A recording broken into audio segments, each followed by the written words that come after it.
La Sociedad Dominica de Medios de Comunicación, Sodomco, presenta A Pensar Más con Rosa María Palacios. Muy buenos días, señoras y señores, bienvenidos a Pensar Más con Rosa María Palacios a través de las emisoras de la Sociedad Dominica de Medios de Comunicación. En Lima ya estamos comunicados a través de Radio Santa Rosa, en Chimbote, Radio Santo Domingo, RSD, en Arequipa, Radio San Martín. Radio San Martín nos escucha toda la ciudad de Arequipa, Radio Veritas en el Cusco, Radio Sapago en Ucayali, Radio Quillabamba en La Convención y Radio Madre de Dios en Puerto Maldonado, emisoras dominicas del Perú. También en Huánuco nos escuchan por Radio Huánuco, Ayacucho Radio La Voz de Ayacucho, Puno Radio Pública y Radio La Decana, Ancash Radio Moro, Huancayo Radio Cumbre, Satipo Radio Milenio, Abancay Radio Estación Solar, el Vicariato Apostólico de Yurimaguas, ahí está Radio Oriente, en Cajamarca nos escuchan por Radio Los Ángeles, también a Pumaquisterio, AM Tagua nos pone en podcast en todo el Perú y el mundo, y también estamos en los aplicativos móviles en la página web de Radio Santa Rosa, www.radiosantarosa.com.pe. ¿Ya estamos comunicados con Rosa María? Sí. Así es. Bien, Rosa Ahora María, sí. un cruce de audios hoy día, no sé por qué. Qué pena, cuando todo estaba saliendo bien esta semana. Sí, Como ustedes saben, yo prefiero transmitir por Skype, porque cuando lo hacemos con el teléfono, ustedes están viendo mi imagen, pero la voz a mí me llega con eco.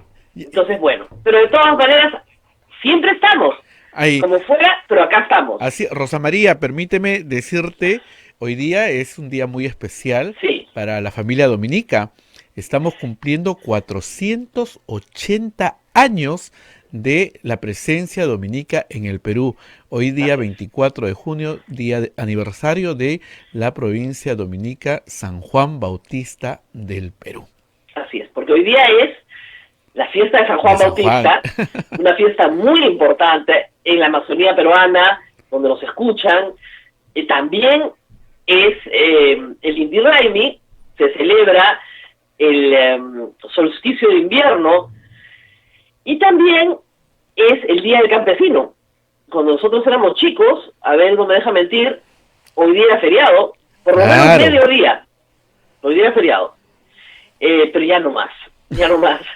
Pero siempre ha sido una fiesta religiosa y cívica importante en el Perú, y que tiene que ver mucho con costumbres muy antiguas. Justamente la celebración de Navidad en el hemisferio norte, Claro. es el 24 de junio en el hemisferio sur. Es curioso, o sea, si nosotros celebráramos la Navidad en el hemisferio sur, tendríamos que celebrarla el 24 de junio. Ujú. Pero bueno, igual la celebramos con el mundo entero en el 24 de diciembre. Así es. En todo caso, es una fecha bien importante, y la razón por la que se llama la provincia dominica San Juan Bautista es por esta, ¿no? Porque se funda en Lima hace 480 años, cuando llega Pizarro. Los dominicos desembarcan con Pizarro. Fray Vicente Valverde, que ustedes han estudiado en el colegio, es dominico y el primer obispo del Perú y de América del Sur, de toda América del Sur. Por eso la presencia dominica en la historia del Perú ha sido tan importante, ¿no? Tan Muy antigua, importante, muy tan importante. antigua. Y nosotros tenemos un archivo histórico magnífico dentro del convento de Santo Domingo, abierto a investigación, pero claro, ahora tenemos todo cerrado, no hay forma, y ninguna respuesta del Ministerio de Cultura todavía nada. Y mientras muchos se aprestan a volver a trabajar la próxima semana, a retornar algunas tareas postergadas, los alcaldes de Lima Este nos sorprenden con su pedido de más toque de queda, hasta Navidad. Sí, Es una cosa muy terrible. rara. Exacto. Ahora, mira, desde el punto de vista de un alcalde, esto que queda comodísimo. ¿Por Le, qué? le Porque soluciona una todo. serie de servicios que tienes que prestar, los puedes prestar con mucho más facilidad. O sea, el recojo de basura hoy, sin nada de tráfico, es más rápido, más eficiente, no generas congestión, entonces es cómodo, gastas menos en serenazgo, porque tu capacidad de patrullaje tiene que disminuir, nadie está en la calle, no hay ruidos molestos, no hay vecinos indignados con los otros vecinos, no hay pleitos en la calle, sí, pero claro, es como si yo le dijera a mis hijos adolescentes, mucho más cómodo es que no tengas amigos, ¿no? Porque así nos evitamos problemas. O mucho más cómodo es que no salgas nunca de tu casa, porque claro, así nunca te vas a enfermar, no estás en contacto jamás con una bacteria. Pero así no es la vida. Eso es lo que no entienden los alcaldes. Y por otro lado, el actual toque de queda sigue recortando el horario de atención. Por más que sea a las 9 de la noche, ya yo tenía un supermercado, tengo porque no se ha ido, muy cerca de mi casa, que abría hasta las 10 de la noche. Y a veces yo llegaba a trabajar a las 9 de la noche, 9:30, y me daba el tiempito para ir a comprar cuando ya no había nadie, cómodo, rápido. Porque de nuevo, el problema es la congestión. Ese es el enemigo. No puedes congestionar a la gente. He visto fotografías de centros comerciales, imágenes en televisión, que te dejan impresionada. ¿Qué tanto apuro hay en ir al centro comercial? No lo sé. Pero está claro que esas imágenes te mandan un mensaje diciendo, mejor no vayas todavía porque hay mucha gente.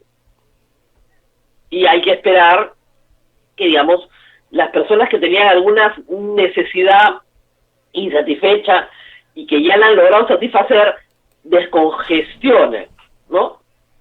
Sí, mucha gente me decía ropa de invierno para niños, por ejemplo. Eso ha sido un activo muy demandado.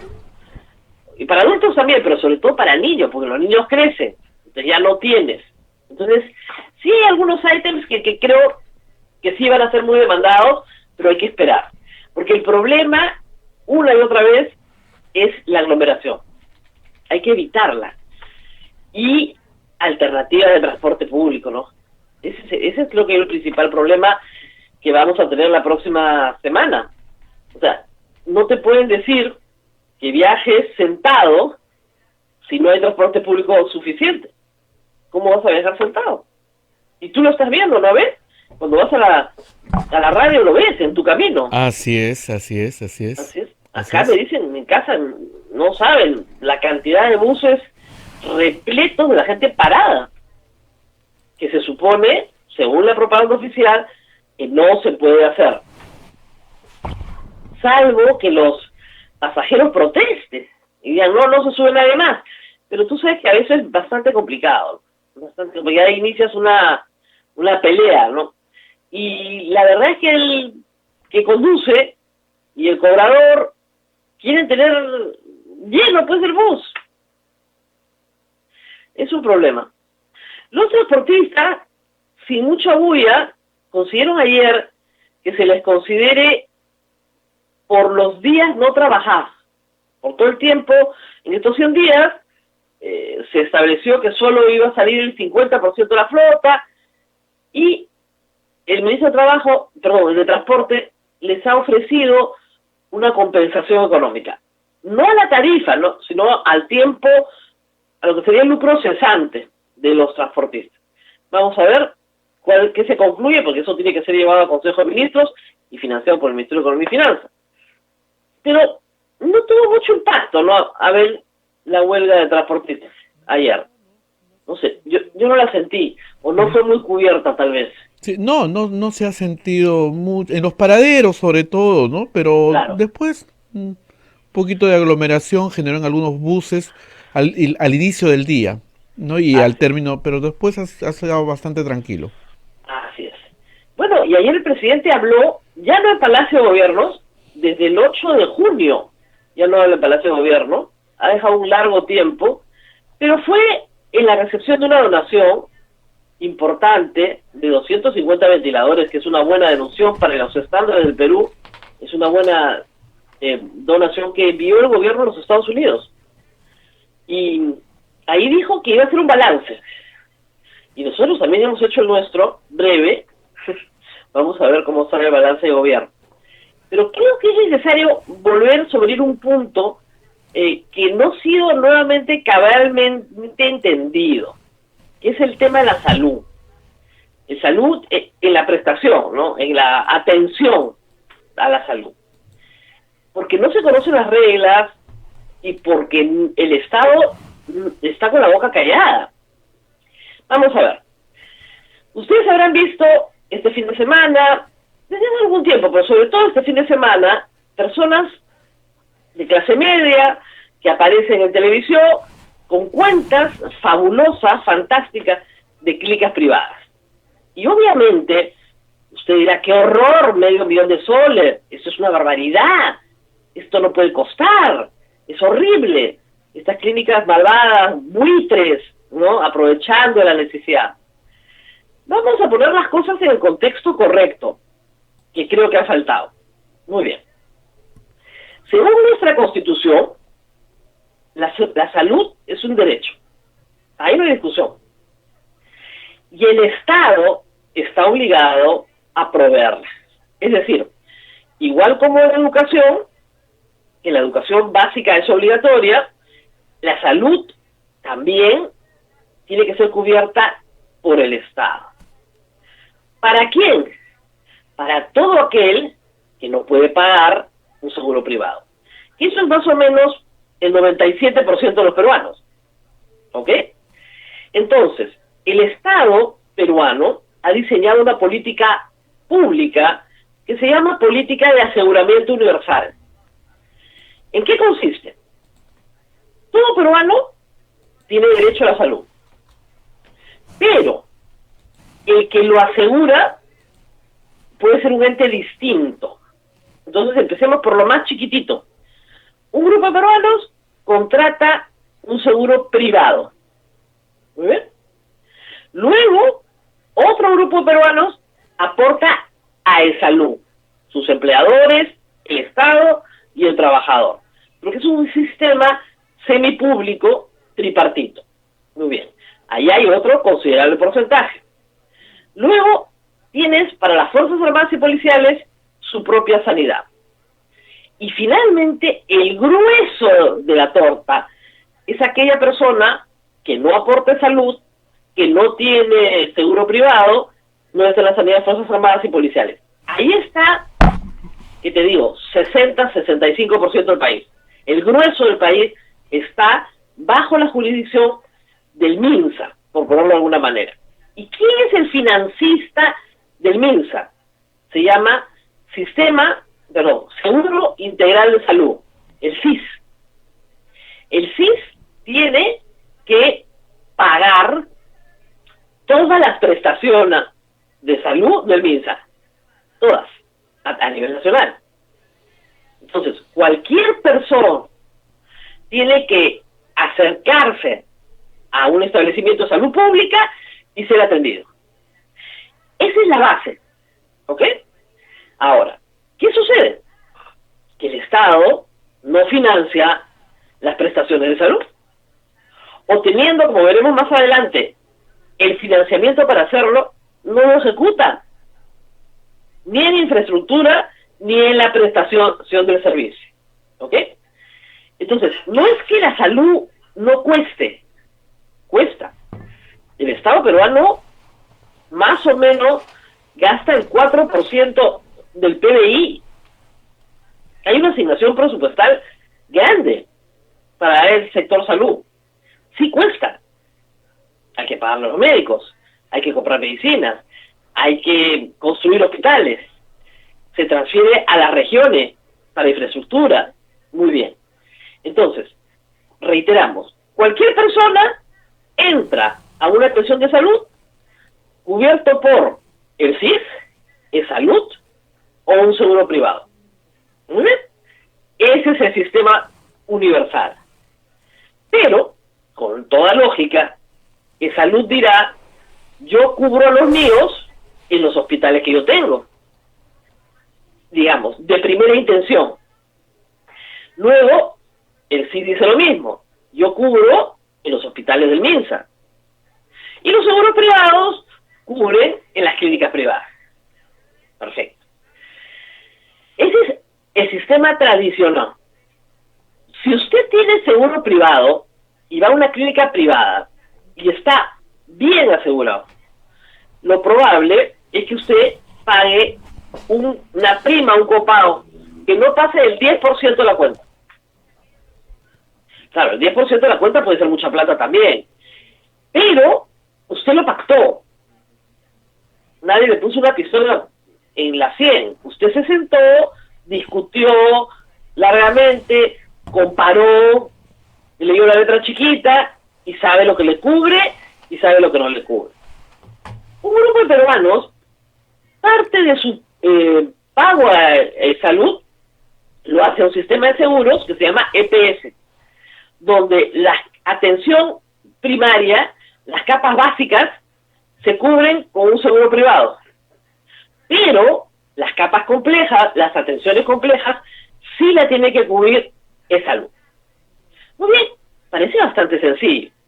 Les voy a contar un ejemplo que para mí es muy entrañable porque se trata de una persona que murió y que fue muy cercana a nosotros en Radio Santa Rosa, que es el caso del señor Carlos Rodríguez Reino. El señor Carlos Rodríguez tenía a su esposa, se atendían regularmente en Asalud, en el Almenara, regularmente. Su esposa enfermó gravemente de un cáncer y en un momento de crisis, haciendo crisis en la enfermedad, estaba muy, muy enferma, él la lleva por emergencia al Almenara y el Almenara se niega a hospitalizar a la señora. ¿Ok? El señor Carlos Rodríguez, con toda razón, lleva a su esposa al Instituto Nacional de Enfermedades Neoplásicas, al INEN, que para todos los peruanos es gratuito. Pero si tú tienes salud, el INEN te cobra.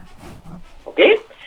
Y le dice a salud, págame lo que tu referido, ¿no es cierto?, me cuesta.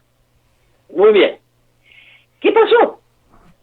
Como el señor Carlos Rodríguez no fue referido, su esposa no fue referida, sino entraron por emergencia, salud se negó a pagar la cuenta. Y él tenía acreditado 70.000 soles, pero era en realidad mucho más, porque él me decía, la sangre que tengo que pagar, no tengo cómo acreditarla, porque es un negocio informal, en la puerta del INE, y todos lo saben. Muy bien. Su esposa falleció, pero durante el final de su vida, los últimos 3 años de su vida, a lo que se dedicó sistemáticamente fue a que le reconocieran su derecho. Todo el salud conoce el caso, hasta la misma Fiorella Molinelli, que le dijo que no se le podía pagar. Imagínense ustedes ese caso, 70.000 soles para una persona que no tenía de dónde, que vendió todo lo que tenía, porque era una persona honorable, y él no iba a tener una deuda, era una persona muy honorable. Entonces, dense cuenta de a qué estado nos estamos enfrentando. Y además, no saben la cólera, porque escuchábamos al presidente, al primer ministro, diciendo que la gente de salud se podía atender en el MINSA y el MINSA en salud, que iba a haber intercambio de prestaciones, bla, bla, bla. Al señor Carlos Rodríguez nunca le pagaron un centavo de salud y murió en un hospital de salud. En febrero falleció, lamentablemente. Y la peleó. Y toda la gente en Twitter que me sigue sabe y conoce muy bien la historia. Y la peleó porque tenía derecho. Y tenía derecho, no había discusión. Todo el argumento era que la referencia no la había hecho salud. Muy bien. Ahora venimos a tiempos de pandemia. ¿Cuáles son las normas? Las mismas que les he explicado, pero con una excepción. Como hay una emergencia sanitaria, aquí y en todas partes, todos me sacan ejemplos de Chile, de Irlanda, bueno, vamos a hablar de eso.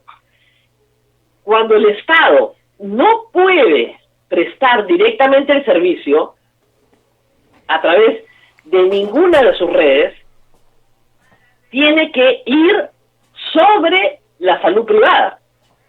Pero hay dos condiciones. La primera es decir, no tengo cama. Y la segunda es pagar. Como el pobre señor Carlos Rodríguez Raymond. O sea, hay que pagarle. Muy bien. ¿Y quién tenía que pagarle? Le tenía que pagar de salud. Muy bien.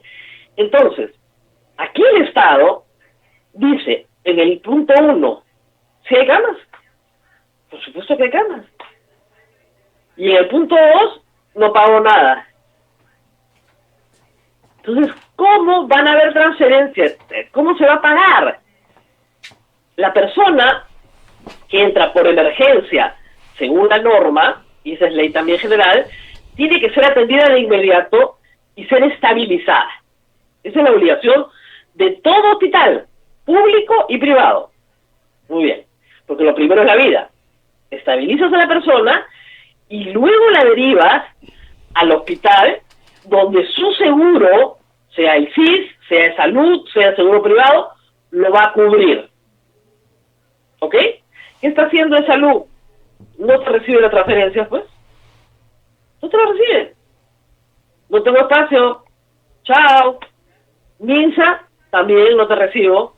Entonces, ese paciente se queda en una clínica privada porque entró por emergencia, pero sin referencia. El mismo caso del señor Carlos Rodríguez. ¿Y por qué está sin referencia? Porque cuando fue al hospital público o al hospital de salud, no lo quisieron referir. No lo quisieron ni recibir ni referir. Ninguna de las dos cosas. ¿De quién es la culpa? Regresemos. De el sistema de salud público, que no acepta pacientes nuevos, que no refiere y que no paga. Ninguna de las tres cosas. Y acá se ha armado una campaña contra la clínica privada porque la cuenta a la gente le parece muy cara. Y no les parecía caro 70.000 soles en el INEN, ¿eh? Nadie se quejó, nadie le pareció raro. Pero lamentablemente la salud cuesta. Y en una clínica privada cuesta más, porque hay un sistema de soporte para el paciente. Y hay un dato adicional que si yo fuera ministro de Salud, estaría haciendo una investigación. La tasa de letalidad en las clínicas privadas es mucho menor. Hay que averiguar por qué. Atención primaria, rápida. ¿Por qué? Y no hay ninguna explicación, no hay ninguna investigación.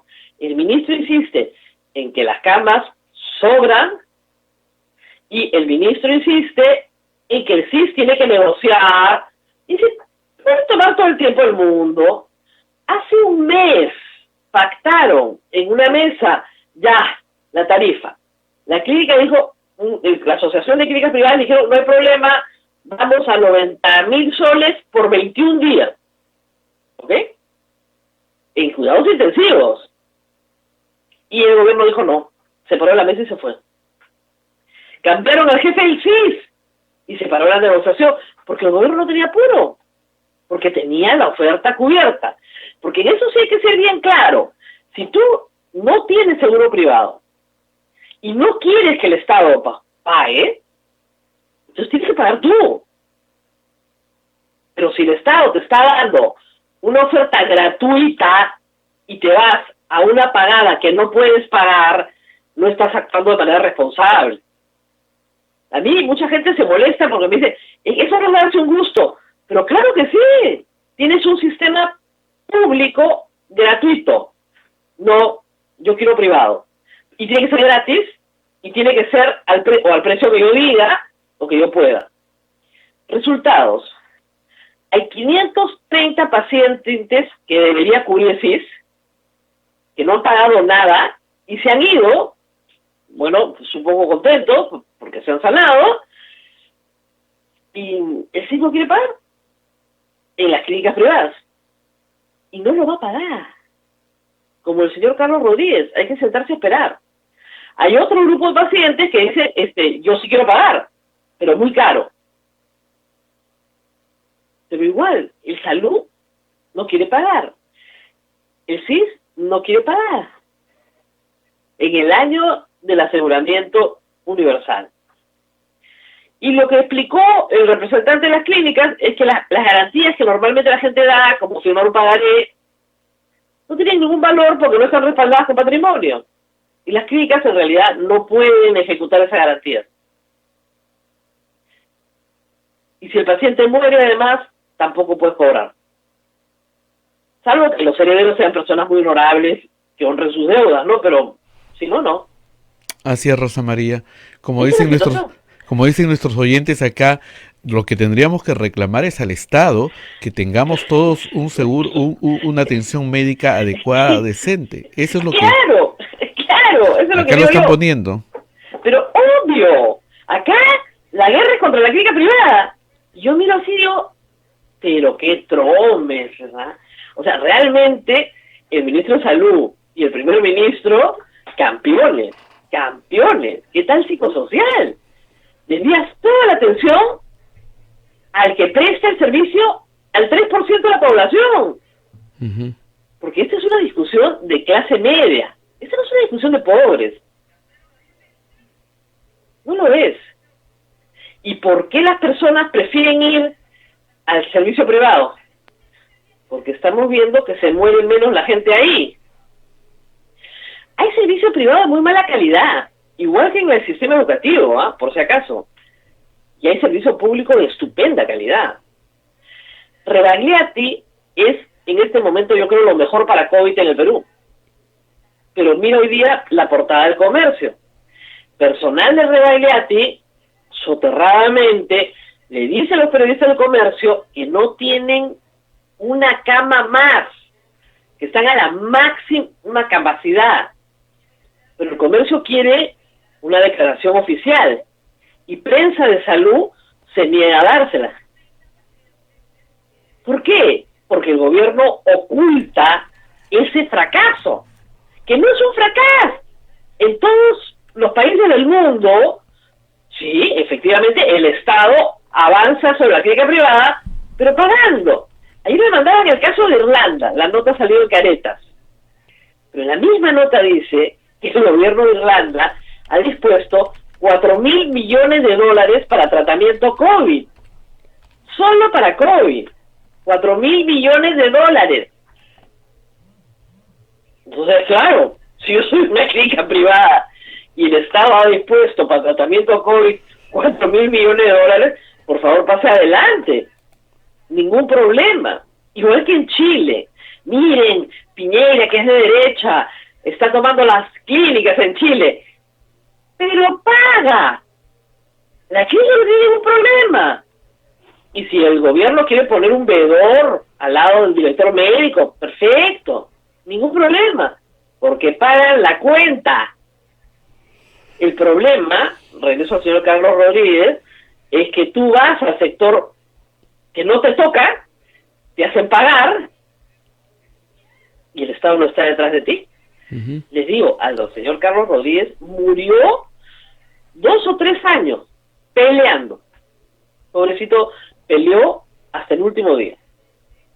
Además, yo había momentos en que, claro, a mí me consultaba mucho y decía, mire, doctor, valore mejor su salud, no va a pasar sus últimos años peleando. Pero era muy guerrero. Muy guerrero. Me dice, me dijo, estoy jubilado, no tengo nada que hacer y me voy a dedicar a eso. Y con todo su empeño, y era muy buen abogado, una persona preparada. Lo engañaban, le querían grabar las reuniones, no sabes todos los trucos. Y se fue litigando a su salud, hasta la última instancia. Y seguía peleando cuando murió porque necesitaban otro peritaje. Mira, un Así viacrucis. es, un viacrucis que vivió don Carlos.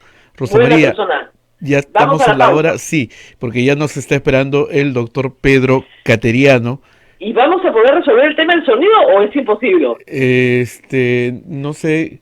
A ver, en la pausa Julito va a coordinar A ver, contigo, ¿ya? Julián, un milagro, ya. Bien. Vamos a Vamos a la la pausa, pausa. Rosa María, y volvemos con el doctor Pedro Cateriano, ex primer ministro. Pausa. Continuamos con A Pensar Más a través de las emisoras de la Sociedad Dominica de Medios de Comunicación. En Lima nos escuchan por Radio Santa Rosa, Chimbote, Radio Santo Domingo, Arequipa, Radio San Martín, Cusco, Radio Veritas, Ucayali, Radio Cepagua, La Convención, Radio Quillabamba y Puerto Maldonado, Radio Madre de Dios. Un abrazo cariñoso para todas las emisoras dominicas del Perú, que hoy día también estamos todos los dominicos celebrando los 480 años de la presencia en el Perú. También saludamos a otras emisoras amigas como Radio Huánuco en Huánuco, Radio La Voz de Ayacucho en Ayacucho, Radio Pública en Puno, Radio Moro en Ancash, Radio Cumbre en Huancayo, Radio Milenio en Satipo, Radio Estación Solar en Abancay, Radio Oriente en Yurimaguas, Radio Los Ángeles en Cajamarca, Pumaquí Estéreo, AM Tagua nos pone en podcast en todo el Perú y el mundo. También tenemos la página web de Radio Santa Rosa, www.radiosantarosa.com.pe. Rosa María ya está con el doctor Pedro Cateriano, ex primer ministro. Adelante. Muy buenos días a Pedro Cateriano por estar con nosotros, muchísimas gracias y vamos de frente a nuestros temas. Una de las preocupaciones que tenemos en materia de salud pública, en general en materia de gasto público, y él ha sido primer ministro, es que efectivamente el gasto se haga. Y lo que estamos viendo, él nos ha mandado un cuadro muy interesante del gasto público en salud, bienes y servicios. Y casi la norma es que no se gaste más del 30-35% de lo asignado cada año. Esto es dramático porque el Estado tiene los recursos y no los gasta. ¿Qué cosa está pasando acá, por favor? Nos quejamos de que no paga el Estado sus cuentas, pero tiene la plata para pagarlo, no es que no tenga. Gracias por estar con nosotros nuevamente. Doctor, ¿qué pasa con el Estado peruano y por qué no paga sus cuentas, teniendo plata? Buenos días, me sumo al saludo por los 480 años de los dominicos en el Perú. Escuché anteriormente que el problema es, diríamos, fácil de explicar, pero el debate ideológico y político en este contexto tan violento, recurriendo en muchos casos al insulto y al agravio, que hay que rechazarlo, Rosa María, porque precisamente lo que nos distingue de los sistemas totalitarios en democracia es el intercambio civilizado de ideas, no el agravio, el insulto, ni la censura, ¿no? Que ha estado de moda en los últimos días. ¿De qué vive el Estado? De los impuestos, es decir, de lo que cada uno, a través de su declaración jurada, contribuye anualmente. Ese es tu impuesto a la renta. Pero hay otra clase de impuestos. Todos esos impuestos van al Estado y mantienen al Estado. Para que un Estado, por lo tanto, pueda tener prosperidad económica, ¿qué requiere? Inversión. Que solo la inversión nacional o extranjera genera la riqueza, ayuda a desterrar la pobreza, pero además dota de recursos al Estado. Entonces, ¿qué ha ocurrido en los últimos años? El modelo económico que tanto se critica ha permitido que esas nuevas empresas aporten con mayor posibilidad económica a el Estado. Y el Estado, lamentablemente, no ha tenido un desarrollo educativo y cultural en la preparación de su burocracia, en el buen sentido de la palabra, por diversas razones. Desaparición de los partidos políticos, aparición de agrupaciones independientes, gente, etcétera, etcétera, que nosotros conocemos. Entonces, ¿cuál es la situación al día de hoy? Por ejemplo,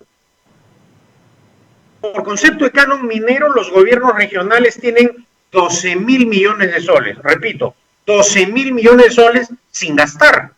Que los han podido gastar, es decir, estamos hablando, Rosa María, de más de 3.000 millones de dólares. Claro. Que están en las arcas del Estado sin gastar.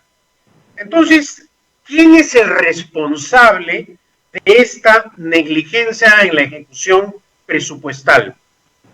Es el Estado, que a lo largo del tiempo no ha sido ni modernizado y en muchos casos se evita su reforma.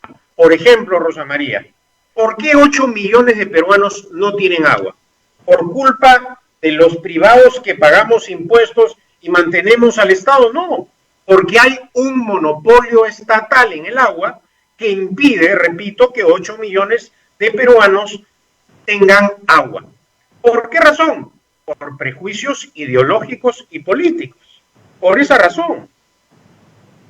Piura, por ejemplo, ¿no? Piura ha impedido la inversión, cambiando ya de tema, la inversión minera legal. Recordaremos Tambo Grande. ¿Qué ha ocurrido ahí?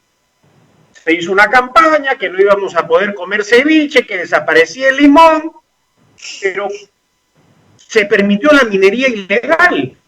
Y hoy día en Piura está avanzando la delincuencia a pasos agigantados porque la minería ilegal, curiosamente, no se combate y no se cuestiona como si se hace a las inversiones legales. Entonces, paradójicamente, esas personas que cuestionaron la inversión minera privada ilegal permiten el acto delictivo de la minería ilegal. Entonces, si a eso le sumamos otros factores, por ejemplo, cambiando el monopolio estatal en el ámbito penitenciario. Hace 17 años, Rosa María, el Estado intenta adquirir grilletes. Yo he dado una larga batalla en este sentido, y siendo primer ministro, logré dictar un decreto legislativo que se permitiera la inversión privada.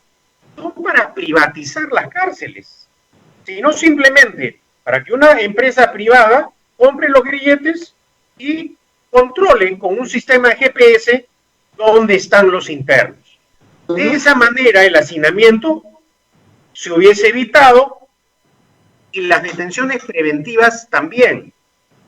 Igual ocurre en el tema del agua, Rosa María. Cuando tú tocas el tema y dices que es inadmisible, que constituye una violación a los derechos humanos, que 8 millones de peruanos no tengan agua, te dicen, usted quiere privatizar el agua. No, lo que yo quiero es que esos 8 millones de peruanos en pleno siglo XXI no sigan con esas carencias inhumanas. Porque dicho sea de paso, Rosa María, se discute mucho las medidas, la distancia, el uso de la mascarilla, lavarse las manos, pero 8 millones de peruanos no tienen agua. Y ese es un tema que no está en la agenda. No está en la agenda del gobierno, no está en la agenda del Parlamento, no está en la agenda de las autoridades. Y cuando tú mencionas este tema, lo único que recibes son ataques o simplemente desnaturalizan el sentido del objetivo. Es decir, se protege el monopolio estatal que mantiene a 8 millones de peruanos sin agua. Vemos, por ejemplo, en otros aspectos, en el de la salud, que tú acabas de describir muy adecuadamente.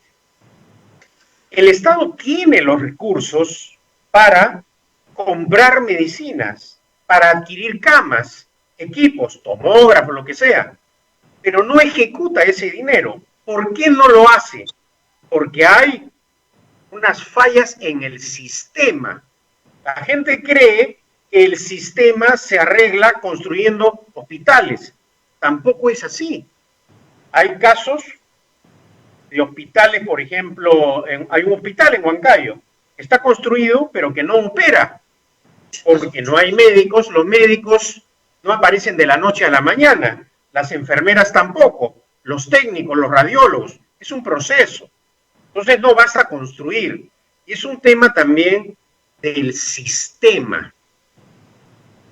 Nosotros seguimos apostando tanto en el ámbito de la salud, del sistema penitenciario y del agua, en monopolios que no brindan servicios. Tú lo decías, en países ricos, en donde se permite la inversión y hay, por lo tanto, impuestos y dinero para brindar salud, educación y agua potable, no hay problema.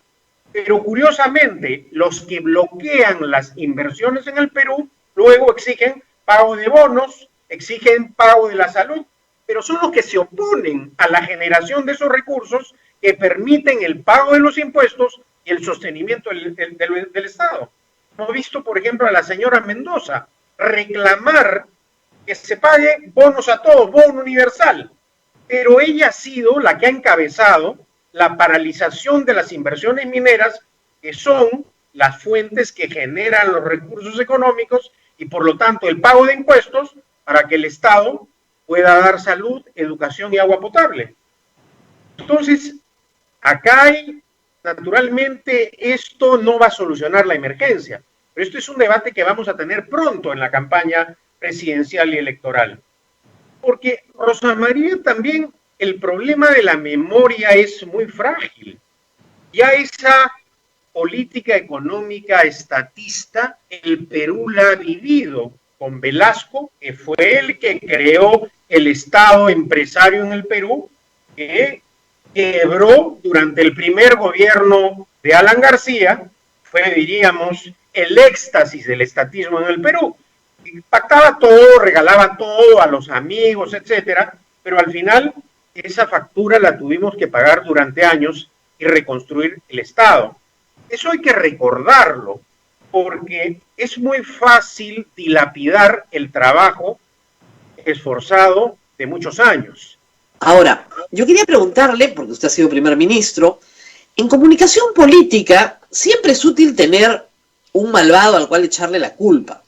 Porque, ¿no es cierto?, desde Hitler con los judíos, es lo que hace que la población se una, porque nos une el odio, entonces despreciamos a quien fuera, a los migrantes, a los chilenos, a quien fuera. ¿Ha notado que en este gobierno está pasando eso? Porque varios voceros han dicho, oiga, a la empresa privada nos están echando la culpa de todo. Al banco, porque ¿por qué presta la plata que el Estado le ha dado? Para que la administre, nada más. A la clínica privada, porque ¿por qué no atiende gratis cuando el Estado no atiende gratis? ¿Qué está pasando en la comunicación del gobierno? Bueno, a ver, has tocado un tema sensible, que es el de la banca, ¿no? Yo creo que el problema de la banca en el Perú es la falta de competencia. Claro. Necesitamos que vengan más bancos para que haya una mejor oferta. Por ejemplo, que se permita a todos los bancos de la Alianza del Pacífico tener inversiones en el Perú. ¿Por qué los banqueros peruanos siguen estableciendo mecanismos que permiten una mayor competencia?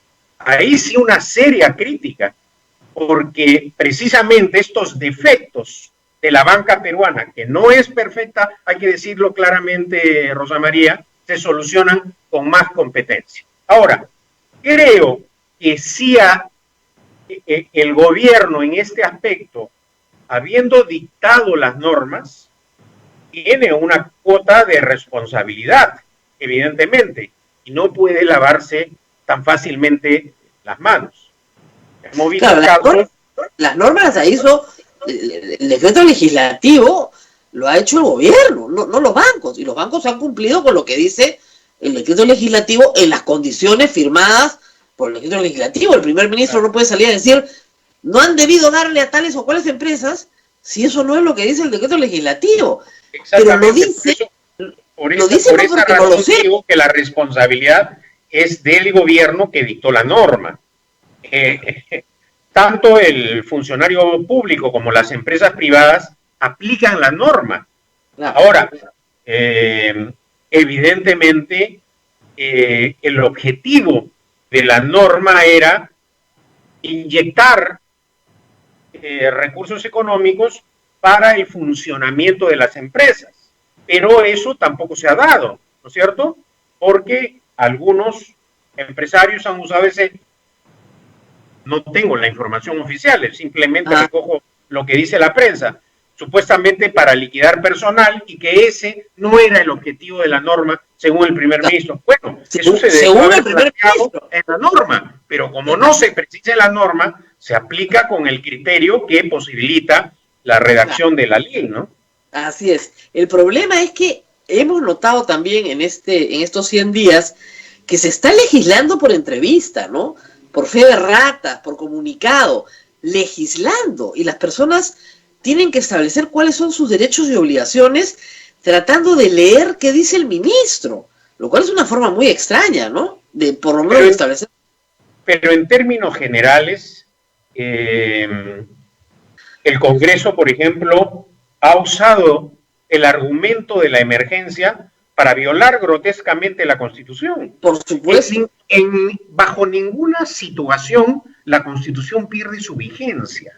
La Constitución siempre se respeta, en época de paz, en época de guerra, en época de emergencia. En plena guerra mundiales, las democracias sólidas tuvieron elecciones, hubo cambio gubernativo, pero es algo que no se comprende en un país como el nuestro, en donde todavía se añora el gobierno de la fuerza bruta, el gobierno cleptómano, el del asesor asesino. Entonces, claro, si eso está enquistado en la manera de pensar, según las encuestas del 5 o 6% de peruanos aún, eso hay que combatirlo. O sea, en democracia la Constitución siempre prevalece.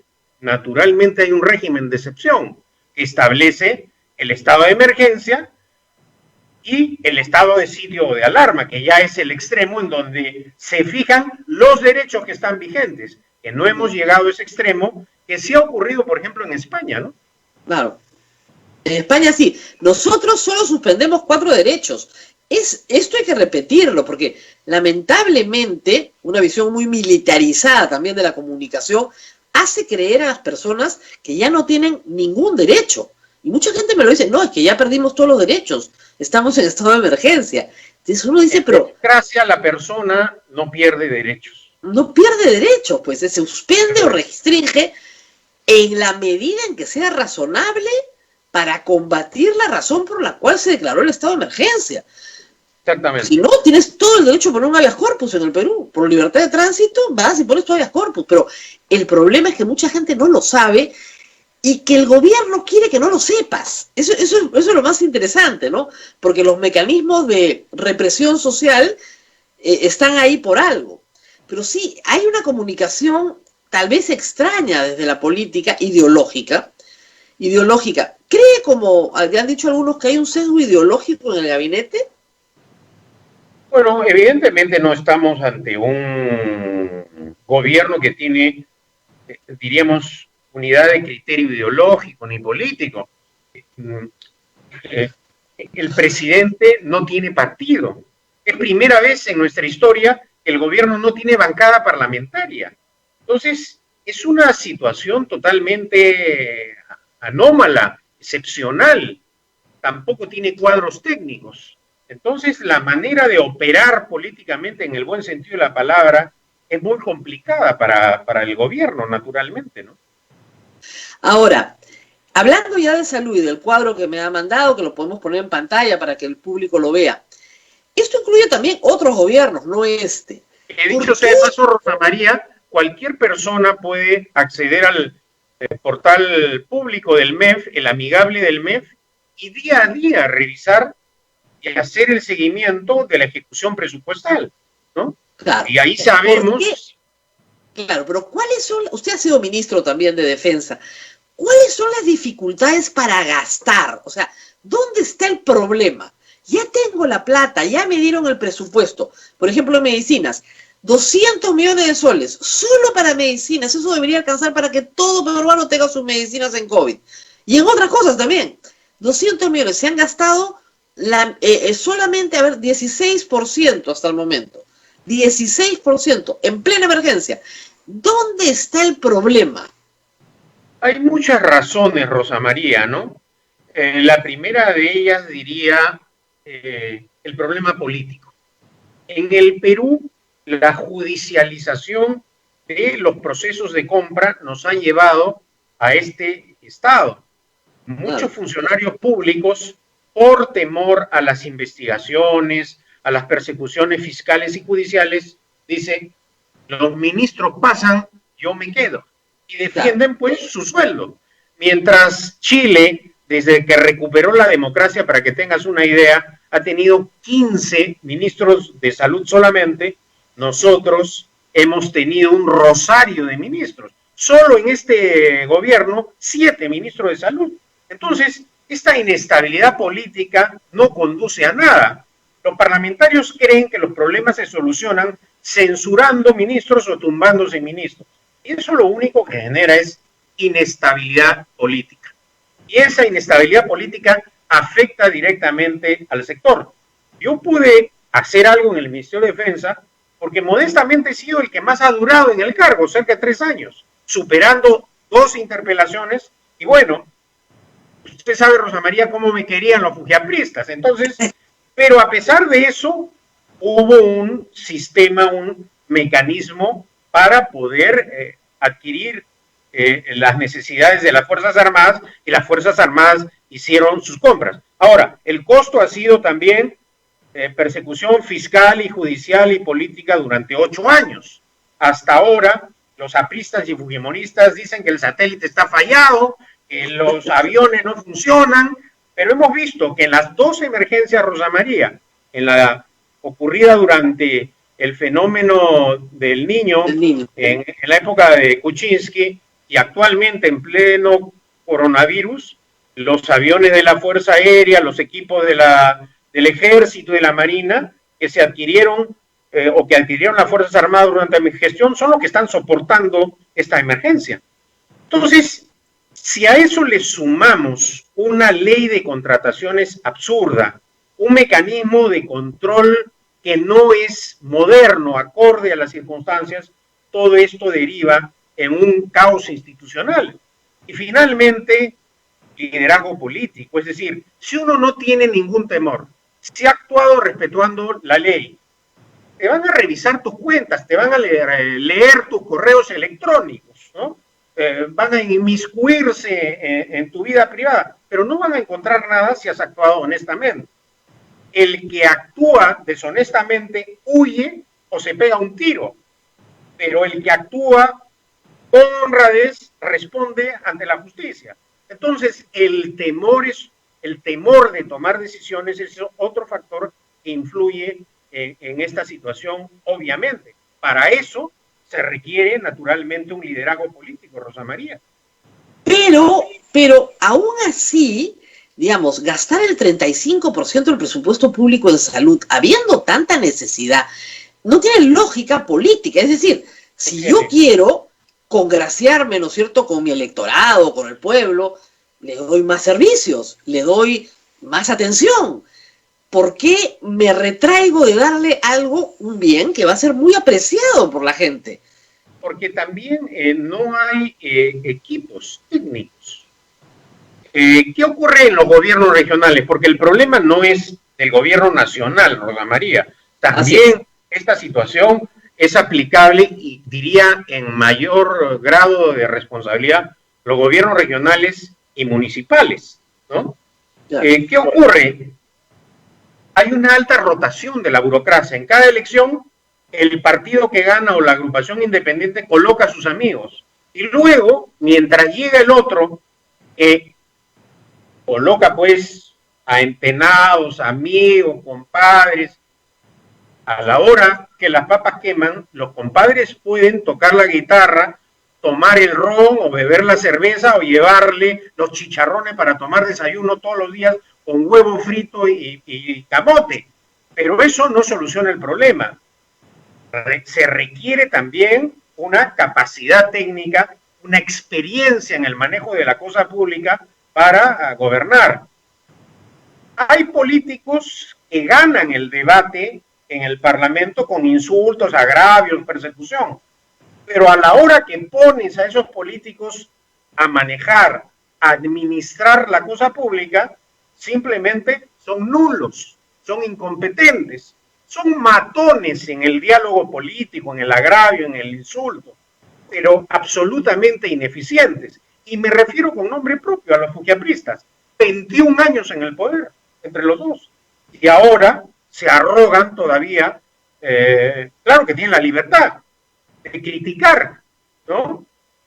¿Por qué razón menciono al fujiaprismo, Rosa María? Porque otro de los grandes problemas en el Perú ha sido y es la corrupción. La corrupción existente es uno de los flagelos que también impide que el Estado actúe. Hemos visto, por ejemplo, en Loreto, en plena emergencia, las medicinas que compró el sector salud se las robaban del propio ministerio, es decir, del Estado que administraba las medicinas y terminaban en el mercado negro. ¿Eso es consecuencia de qué? De la corrupción. Además, en este sentido hay que decirlo muy claramente, Rosa María, las señales que da el Parlamento son preocupantes y lamentables, ¿no?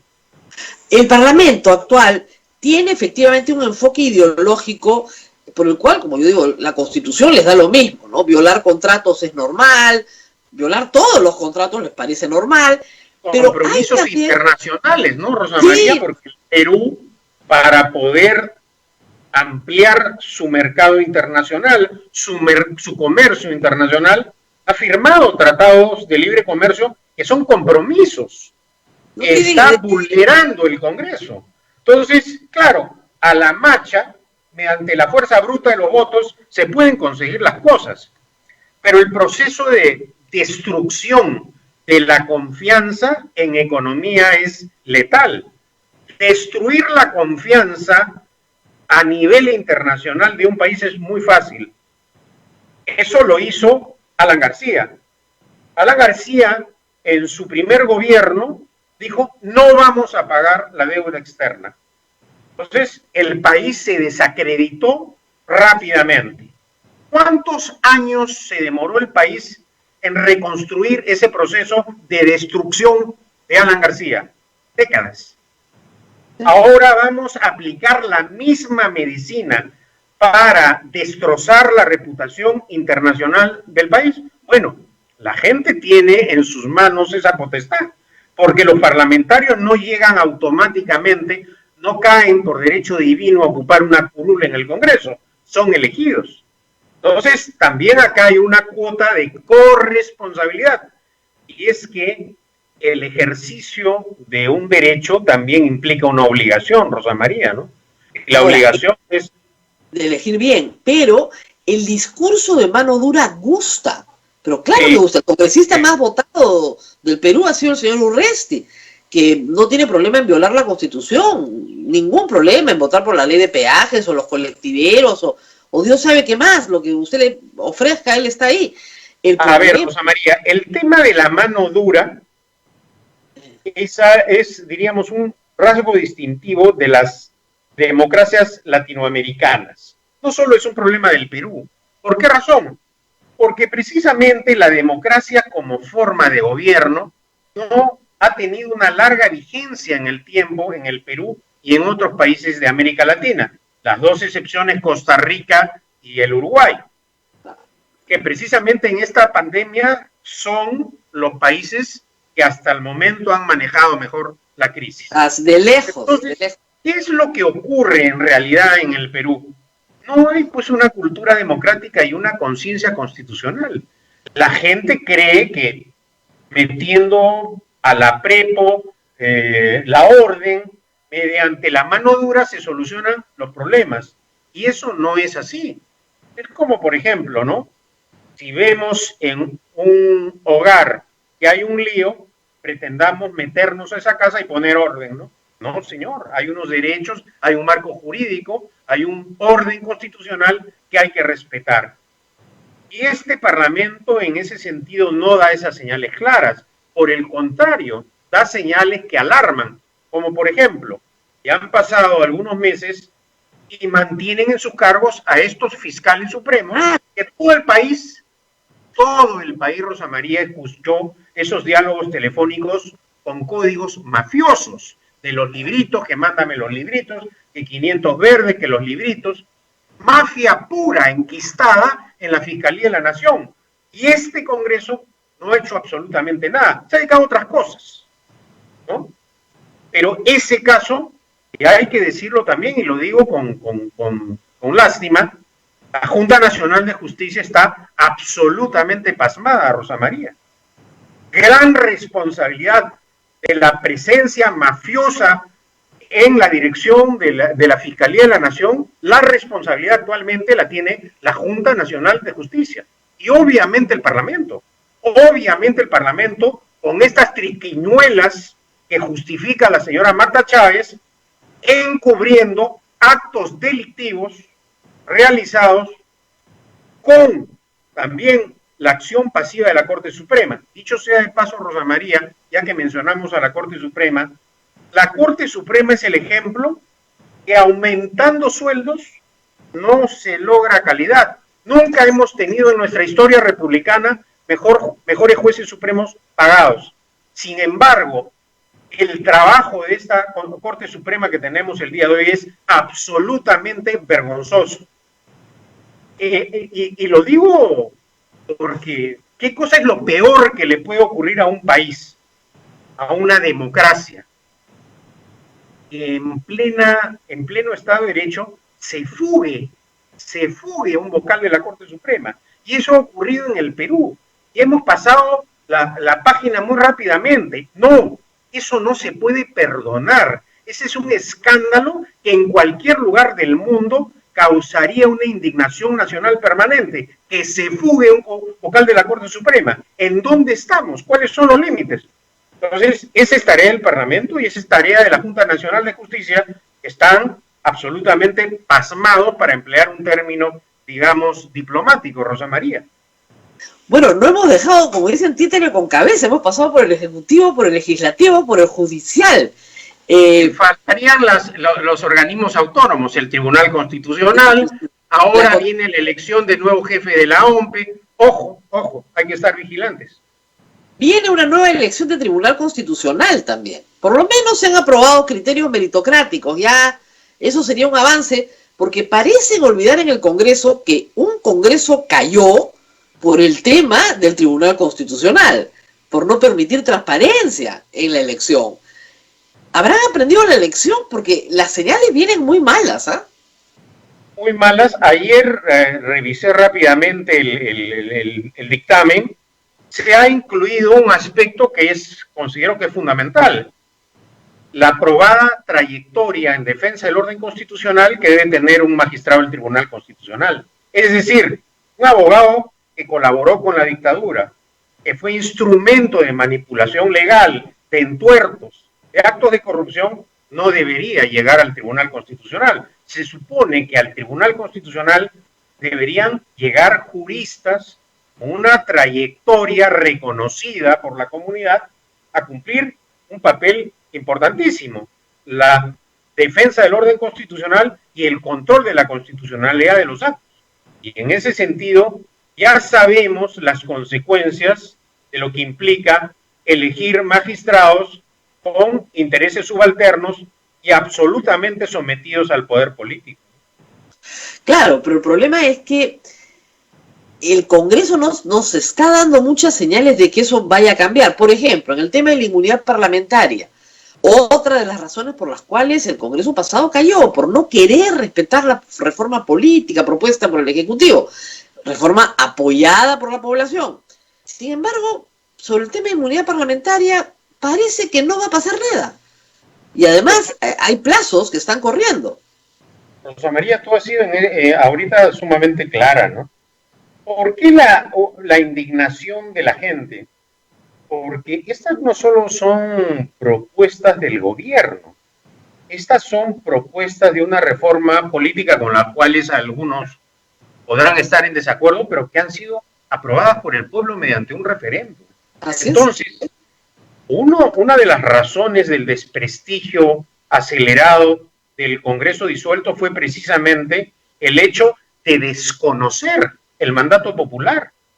Este Congreso tiene que respetar los resultados del referéndum. No puede decir, bueno, ya me eligieron a mí, ya no hago caso a la reforma política. No, más aún cuando muchos de ellos en la campaña electoral ofrecieron cumplir esos aspectos. Por esa razón creo que en muchos casos es decepcionante la actuación de los partidos, con honrosas excepciones, naturalmente, que siempre existen, ¿no? Así es. Bueno, nos tenemos que ir despidiendo, 9:15 de la mañana, pero siempre me dicen, pero den pues una perspectiva positiva del futuro, ¿por qué son tan pesimistas? ¿Qué va a pasar el próximo año? Bueno, eso va a depender de la voluntad de los ciudadanos. Exactamente.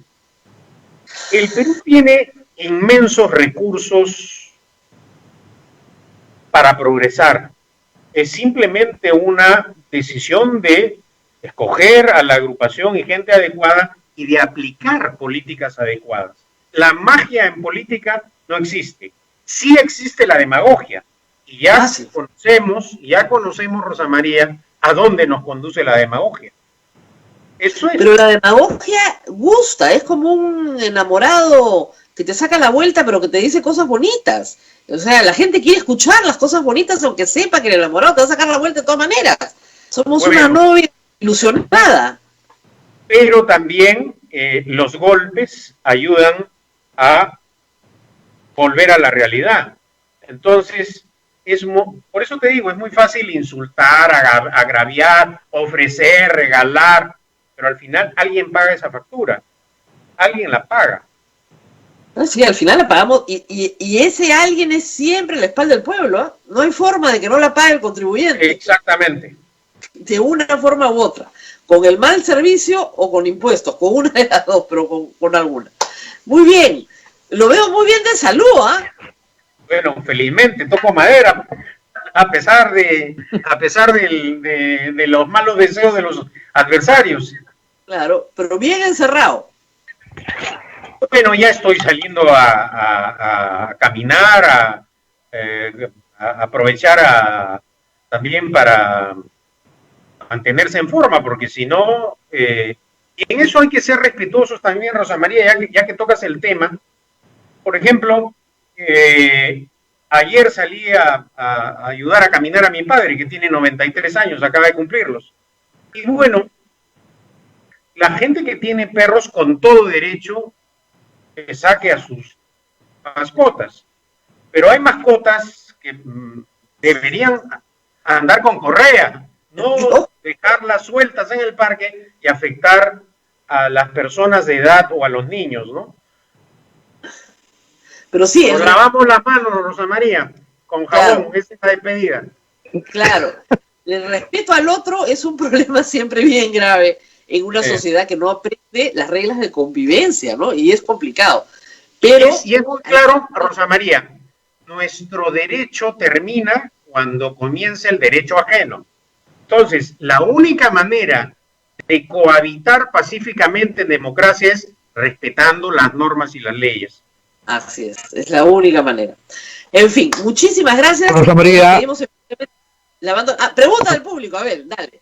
Sí, solamente le pedimos al doctor si podría evaluar el actuar del gobierno en estos 100 días de aislamiento que hemos tenido, que él, si hubiese estado como primer ministro, ¿qué hubiese dejado de hacer o qué hubiese hecho? Bueno, ya ese es entrar al terreno de la especulación y en todo caso, gustoso, acepto otra invitación en otra oportunidad para conversarlo en detalle. Perfecto.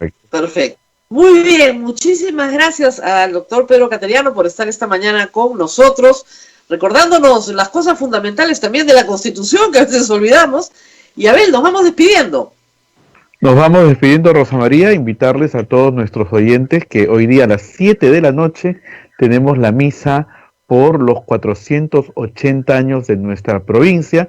La podemos seguir por el Facebook de la radio, del convento. Vamos a estar transmitiendo todos esa presencia dominica en el Perú. 480 años de predicar la verdad en el Perú. Así es, Rosa María. Podremos, un segundo, Abel. Dos cositas. La primera es, obviamente, invitar a la misa, pero no a la misa presencial. No se olviden que esto es por Facebook. Y la segunda, ayer me han pedido, Mercedes, nuestra secretaria, me ha pedido que recordemos que ayudemos con las mascarillas solidarias. Toda la información está en nuestra página web. Las mascarillas solidarias son una obra social se han mandado a hacer mascarillas. ¿Para qué? Para poder financiar el comedor que tenemos. Se trata de una obra muy importante para la familia dominica porque nosotros estamos dando de comer a un grupo muy, muy grande de adultos mayores que viven en condiciones muy difíciles en el centro de Lima y bueno, estas personas se han visto afectadas con la pandemia. Como ustedes saben, el comedor no puede abrir, pero se les entregan bolsas de alimentos. Para poder armar las bolsas de alimentos, como todo en esta vida, se necesita un dinero. Y para poder conseguir dinero, se han mandado a hacer unas mascarillas y ustedes pueden comprar por paquete. Además, ¿Por unidad o por paquete? Sí. Por unidad, por paquete. Hay Yape, hay todos los medios de pago, transferencias en todos los bancos, EasyPay, todo lo que queda. Acá hay una lista larga de todas las formas posibles de pago y la información completa está en nuestra página web. No son caras, ¿ah? O sea, la verdad, que la unidad sale a $3.50. $3.50, señores. 25 unidades ya te cuesta $3.40, ¿no es cierto? Va subiendo y incluso las puedes obtener si compras el millar a 2.76. Para una empresa que necesita muchas, porque estas son reusables, ¿ah? Se pueden lavar, pero digamos que tienes que comprar muchas, ya 2.76, yo creo que es una gangaza, ¿ya? Entonces, esto es por millar, ¿no? Entonces sí, les pedimos mucho que nos ayuden porque las canastas solidarias son parte de la obra social de la Casa San Martín, que le da de comer a la gente mayor de Lima y que esa necesidad no se ha acabado, o sea, al contrario, se ha agravado. Entonces necesitamos muchísima ayuda para seguirlo haciendo. Muy bien, sí, muy bien. Es una de las obras es Radio Santa Rosa, Radio San Martín, Radio Santo Domingo y Radio Cepagua, obras de la provincia, el Hospital de la Caridad de San Martín de Porres, son todas obras dominicas, el convento, el museo también, ¿no? Da pena verlo cerrado. Sí, da pena verlo cerrado, Rosa María. ¿Hasta cuándo? Felizmente no voy al convento para que no se me parte el corazón, pero ya lo tendrán que abrir. Y por si acaso, también la Casa Hogar San Martín recibe víveres no perecibles y ropa en buen estado. O sea, se necesitan las dos cosas también. Ropa para gente mayor de invierno en buen estado, por favor. Y también, porque es ropa que se va a usar de inmediato. Y también víveres no perecibles. Ahora que ha estado en casa, encerrado tanto tiempo, ha limpiado un poco su closet, ese abrigo que ya no va a usar este invierno, le puede venir bien a una señora mayor que no tiene mucho con qué abrigarse, así que nos caería también bien. Y en la página web de nosotros están todos los datos del Hogar San Martín, donde usted puede colaborar. La Casa Hogar San Martín está cerquísima ahí, a nosotros, bien cerquita. Camina con eso, Superunde y llega, pero hace una gran obra, hace una gran labor. Muy bien, Abel, ahora sí, nos tenemos que despedir, se nos hace tarde. Nos vamos, Rosa María. No vayas a ninguna galería. No. Por favor. No vayas a ninguna galería. Unas colas, qué horror. Dios mío, yo veo esa cola ya, realmente colas, como dicen, disuasivas. Uno las ve y no se le ocurre ir. Salvo que realmente necesites un producto muy acotadito, algo muy especial. Pero ir así nomás, la verdad, asusta. Muy bien, nos vemos hasta mañana. Nos vemos, Rosa María, hasta mañana, y recuerden que a las 7 de la noche los esperamos en la misa por los 480 años de la provincia. Cuídense mucho, chao. Chao, Rosa María. Hasta aquí, A Pensar Más con Rosa María Palacios. Este programa fue producido por la Sociedad Dominica de Medios de Comunicación, Sodomco.